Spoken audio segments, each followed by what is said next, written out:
Hey guys, what's up? Finally, it is officially confirmed that the next Galaxy Unpacked event will take place on Wednesday, August 11, where Samsung is expected to unveil two new foldable smartphones, the Galaxy Z Flip 3 and Z Fold 3. While the design specs and even price ranges of both upcoming smartphones have been leaked already, now it is being reported that the Z Fold 3 will offer the best performance on any Galaxy smartphone ever while keeping itself pretty cool. But before going into that, I must inform that Samsung for the first time is offering a multi-device trade-in program for Z Fold 3 and Z Flip 3 where you can exchange up to 2 devices for an even bigger discount on one of the upcoming foldable phones. Now, as you might know, the Z Fold 3 will come equipped with the Snapdragon 888 processor bearing at least 12 gigs of RAM and 256 gigabytes of internal storage. But what you don't know is the recent revelation by Tipstar Ice Universe,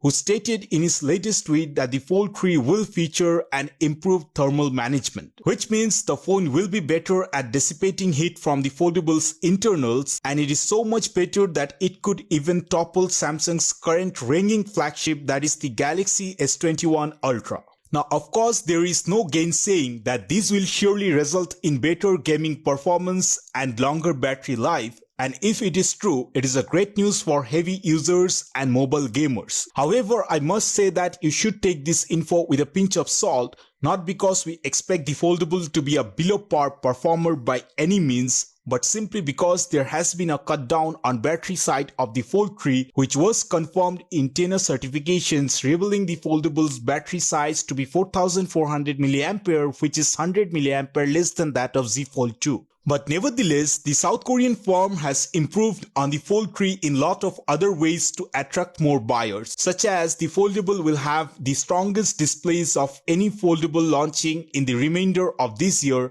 which will apparently be achieved by using an upgraded version of the ultra-thin glass found on the Z Fold 2, and it seems quite believable as we previously heard that the UTG used here might be twice as thick as the Z Fold 2's display, standing somewhere at 60 micrometers. Also, it was reported a few weeks back that the foldable phone will come with an official IP rating and will be thinner than its predecessor and has a lower air gap between its two sides when it is folded. Now, of course, most of these developments insinuates to the issue of fragile displays, which have been a big challenge for foldable smartphone manufacturers. Hence, the panels need to be rigid enough to endure daily use, yet maintaining flexibility enough to fold easily without cracking. So this would be an important upgrade, especially when the Fold 3 is also expected to bring support for the S Pen stylus, which could lead to people tapping the screen more forcefully this time. But no worries, because Silicon Sanet will be the one that reaches you at the earliest when the Fold 3 actually enters the market, and for that, don't forget to subscribe, like and share this video with your friends.